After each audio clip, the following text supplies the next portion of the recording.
What's happening, everybody? Juan here out in the garage.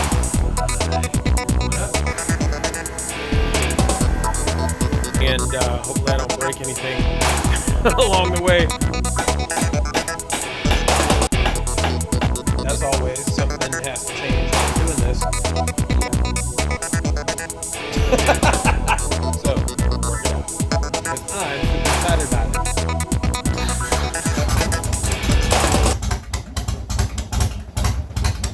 Love it when a plan comes together.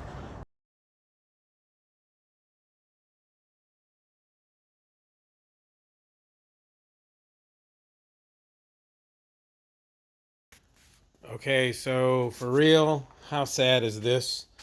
I haven't worked on my baby in so long. I want you to see the dust. I mean, that's crazy. Now, some of this is, dust that came from sanding, but I mean, that is so sad. I'm so abusive. Anyway, well, all that last footage you saw in the last couple of episodes was super old. I think I'm actually going to have an opportunity to get some work done on her now. So I'm back out. I'm going to I think I'm going to start off working on the brakes. I've got a new remote master cylinder that I think I'm going to mount in here. And so my rear brake will be operated by a cable operated remote master cylinder. I think that's what I'm going to do. I don't know. I might make that one the front. I'm not really sure. Anyway, so we'll see. But I'm going to take the fender off. I got plenty of time to finish sanding and cleaning that up because it's going to start getting cold. And so I'm probably not going to do a whole lot of painting out here. I do have a friend who's got a paint shop. I might be able to borrow or rent his paint booth. But look at spider webs, dust. That's just horrible. Horrible, horrible. But I'm back out and back at it. Back to work. That's a little bit better. Had to clean her up a little bit because, of course, it's kind of hard to work on something if you can't see it. Still got to clean up my work area a bit. Still lots of dust and stuff around there, but at least all the tape, all the paper, everything for the most part off the bike. Got the majority of the dust and whatnot off. Got all the spider webs off. So now at least I know what it is I'm looking at and what it is I'm working on. And she just doesn't look like she's been abused now with a 1/4 inch thick layer of dust on her. Good. That was about 30 minutes, so let's see what I can get done. Working through ideas. I actually think I'm going to keep the rear brake reservoir similar to what it started off as. This is the OEM one. This one doesn't really work because of how the reservoir comes off and also where the banjo is on the front.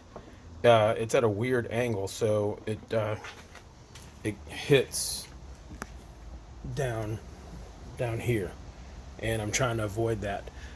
So what I think I'm going to do is I'm going to cut off the OEM mounting point for the rear master cylinder.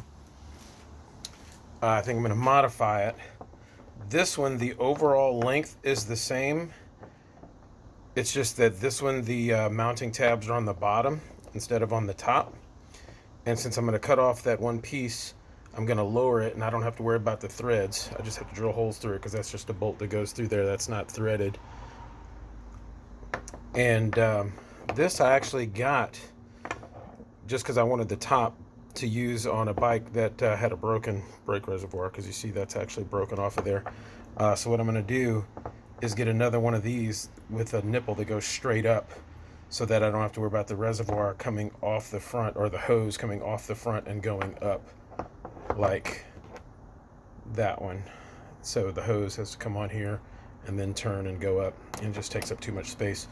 I like the mechanism on this one because it means that my actuator doesn't have to be on the top of the pedal, so that when I push the pedal, it comes forward to actually press in the plunger on the master cylinder. This one, which I think came off a road liner or a Stratoliner, can't remember which one, different mechanism.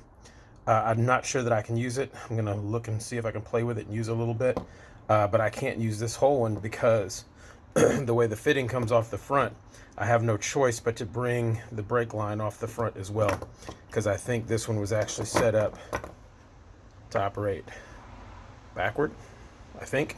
Not really sure. But anyway, so I think that's what I'm going to do for the rear, is I think I'm still going to go with this style. And then for the front, I have this one, which is cable operated, and I can mount it underneath, like I said, under here. And there's already 2 bolts sitting in there from where all that stuff from the AIS was connected early on. So I can make a bracket and hang that underneath, and then operate it remotely with a cable. So that'll be connected. Come on, I'm doing this with one hand. That'll be connected on one of these, depending on how much leverage I need with the pedal.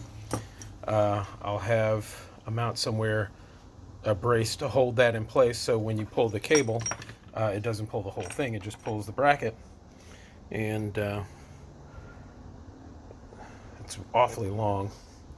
I have other ferrules and stuff. I can actually shorten this cable. This is just one that I happen to pick up. I think I even have a short one there that could possibly work. Just have to change the ends on it. That's nice and short. This one isn't set up the same way to have a bracket holding it in place like this one is. But either way, I'm going to have to fabricate whatever I'm going to use. So if I have to fabricate a mount for it, that's fine. But that could possibly work as well. So that's what I'm looking at right now for the brakes. The OEM rear brake line is a little long, by maybe 3 or 4 inches. Not too bad. I could actually probably work with that. It's just that it's a lot of slack to have underneath. So I might have another one of these custom made, maybe even in a different color, and put a 90-degree banjo on the end, similar to that. That way it comes past the mounting bracket and does an immediate 90-degree turn and comes to the front of the master cylinder. That way I have nothing really coming off of the front.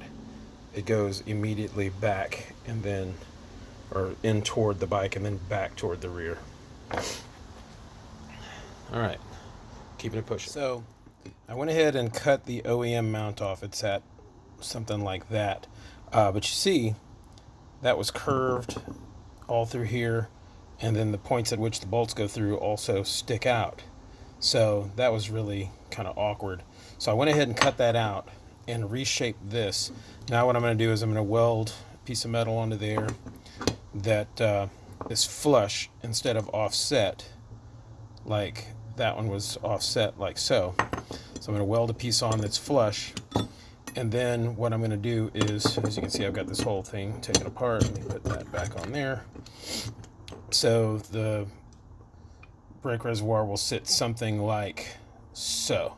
I only need it to be far enough away from this to be able to get the spring on and off, but then that will set it much farther back than the OEM one. The OEM one was like so, and then you see where that one is, comparatively speaking, as far as where the banjo is going to go on. And like I said, it'll be a 90-degree banjo that'll come in toward the inside of the bike and then turn and go toward the rear. So that's how I believe I'm going to end up doing that. Just about there, I think. And then, of course, like I said, replace this with one that goes straight up. And that's just the cap there. So I believe that's how I'm going to end up finishing that off for the rear master cylinder. All right, so as I said earlier, I cut this piece off of the original, the OEM master cylinder bracket. I found a piece of metal that I cut in a piece to fit on that, where I had to reshape it here. It was angled a bit. And I went ahead and tapped a couple of holes in there, or drilled a couple of holes really, didn't tap them because they're not threaded. I'm going to go ahead and slide this whole mechanism on.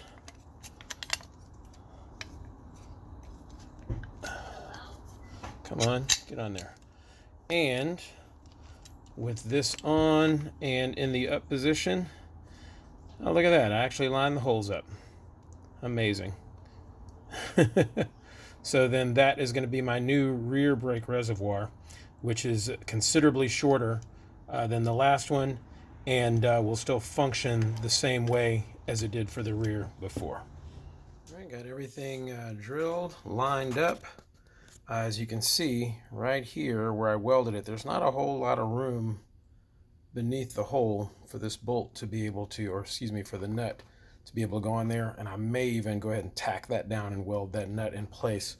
So I'm just going to take the good old Dremel tool and a couple of my handy dandy bits here, and I'm going to round that out a little bit so that I can get a nut on there just like this one. And like I said, I might tighten it up and then just go ahead and hit it with the welder and tack that in place so it stays in place. And just like that, boom, welded on.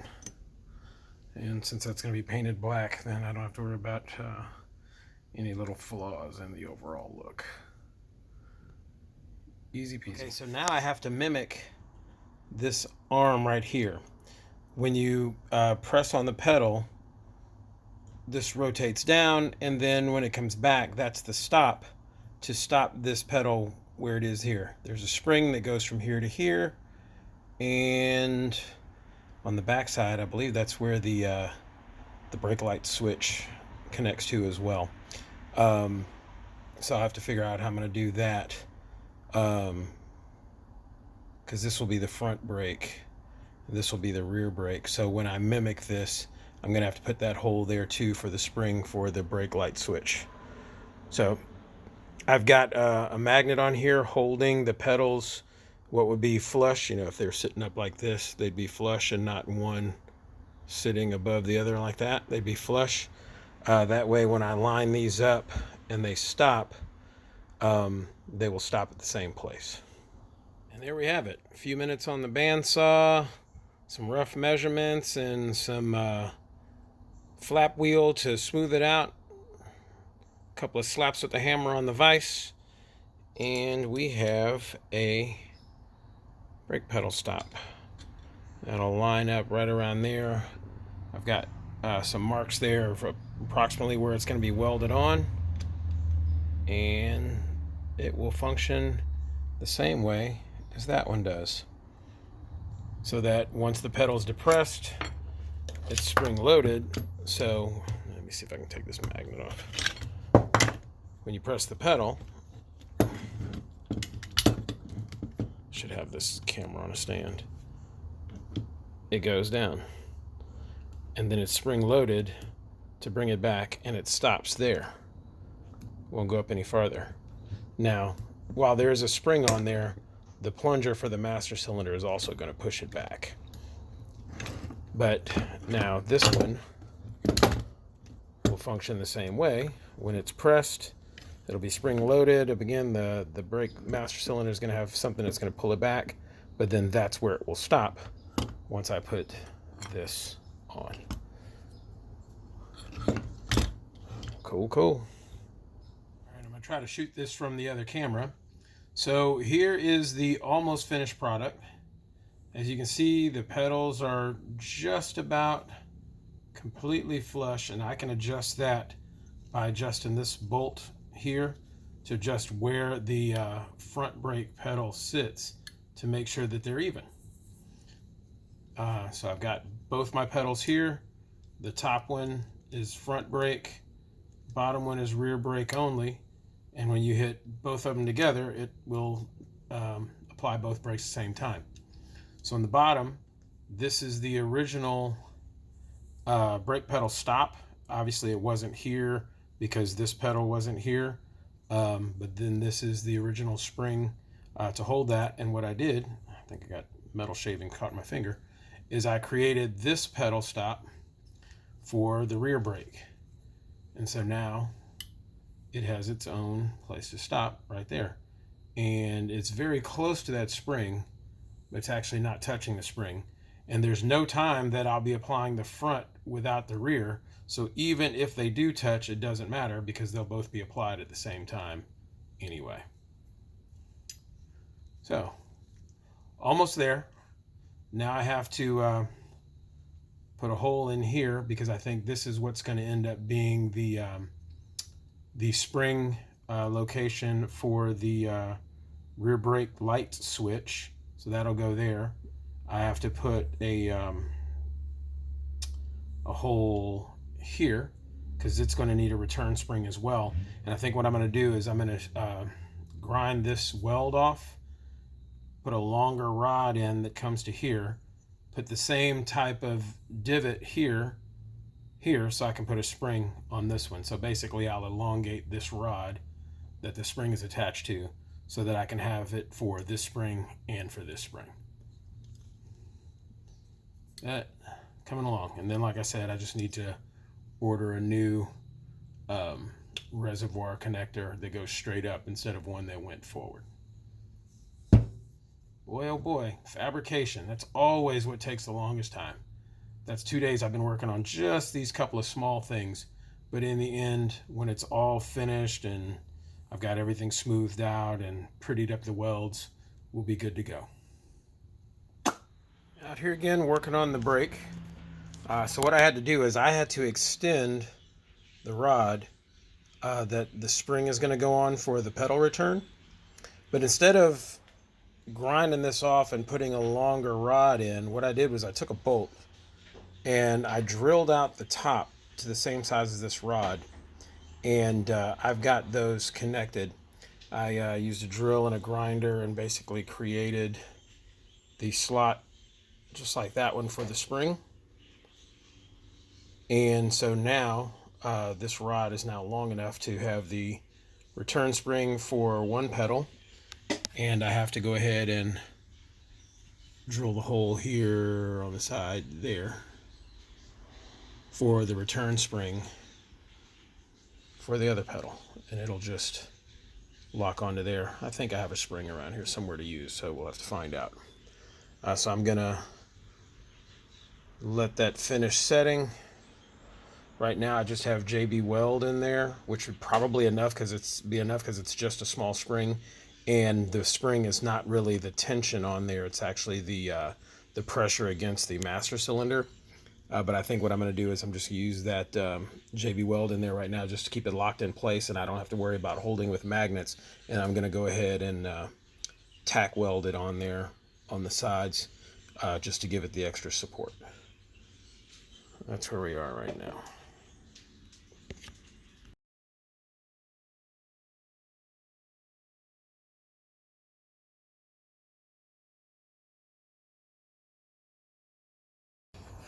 All right, so as is always the case, hello. The reason I never get anything finished in a timely fashion is apparently because I just keep changing my mind about how I want to do stuff.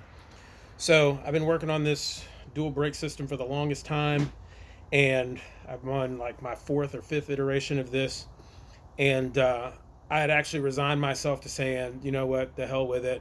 I can't get this thing to work right. I've come up with a couple of different ways to actually put the two pedals on here. That was not the problem. The problem was being able to mount my remote master cylinder. So this is going to be the rear brake, whereas before, if you remember the last clip talking about it, this was actually going to be the front brake. So now this is going to be the rear brake, which I actually like better anyway than the way it was set up before. But anyway, so I'm going to put the whole thing together. As you can see here, this is the OEM brake holder. This holds up the brake reservoir. This piece here is what held the master cylinder on.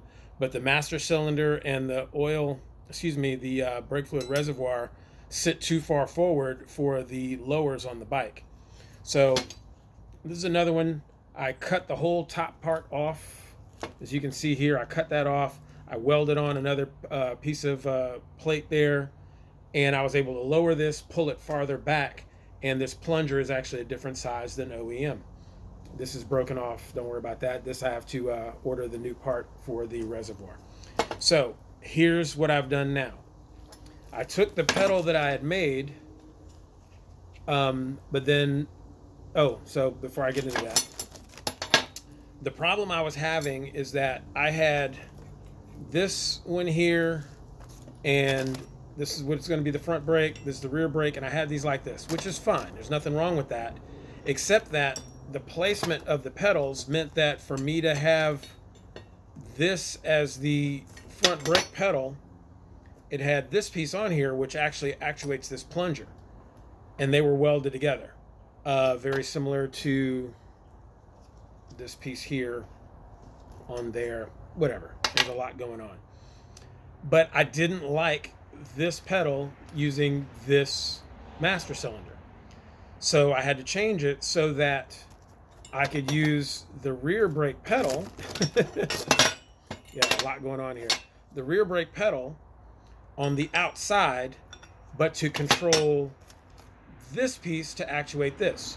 So what I had to do is create a shaft that now goes on here, locks into the master cylinder. Sorry if I'm blocking the view with my hands here. Let me see if I can get this in. Cotter pin. Lock that in real quick.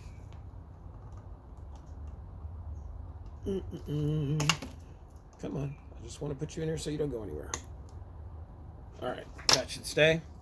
So now I have this shaft which will actuate this plunger for the rear brake. So now the front is on a whole separate shaft, which is larger than this one, so it will slip over the top and function independently. This one will use the return spring to keep it locked in place, or to keep it locked in the upright position, uppermost position. You guys know what I'm getting at. Have to put the spring on the right way. It goes through there.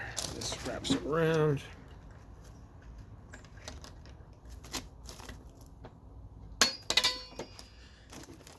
All right.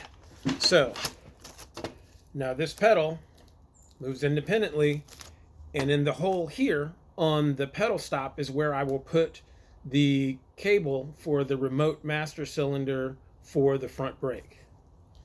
Now, for the rear, I had to make a bit of a spacer here to get everything locked in place. I still want to be able to pull this off whenever I want to, so I couldn't just weld the rear on. So what I did is I took a Woodruff key, cut it down to size, welded it in here, and then it's got a channel on the slot here. I'm going to grease that up to make it move a little bit easier. So now this will lock into place here.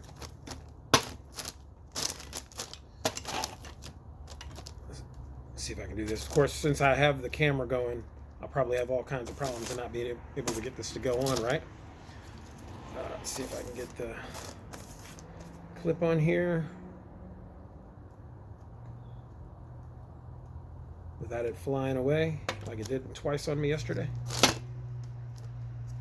All right. Now, I just went and ordered another spring. I didn't have one here in the garage amongst all my other things. So the spring will hook on here. And you guys saw in the last clip that I extended this rod and put a slot in there for the spring so that this will now be held up by itself there. And this pedal now operates the plunger for the rear brake. So I will put a 90-degree banjo on this, so this will now sitting in the front of the sitting on the side of the bike, instead of trying to go forward and then out to the to the rear, to the bike, or excuse me, to the rear brake. I'll put a 90-degree banjo on here so it comes right off the side and directly back to the rear. And I will put the remote master cylinder somewhere up here and run the cable down, and it will connect here. And so that will be the front brake, that will be the rear brake, and this will be both brakes.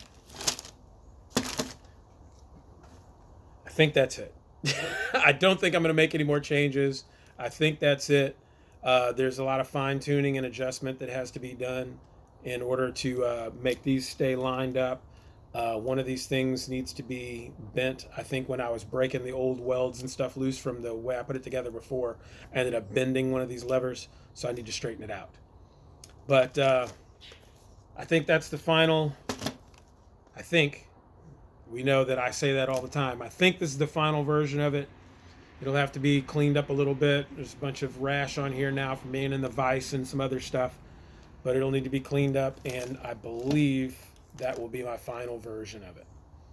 And I just have to figure out how I'm going to mount the remote master cylinder, which has been kind of the bane of my existence for the past couple of weeks, because I have 3 different ones and none of them fit anywhere, because as you guys know, on these Roadstars there's not a lot of space for anything. But this thing's been kicking my butt for months. I think that I have it the way I want it now. It was just to be different. I could have made this thing single pedal for front and rear with a proportioning valve going to the rear to modulate the brake pressure going to the back. But, you know, you can't be original unless you do something original. So that's my shot at original. So we'll see if it works.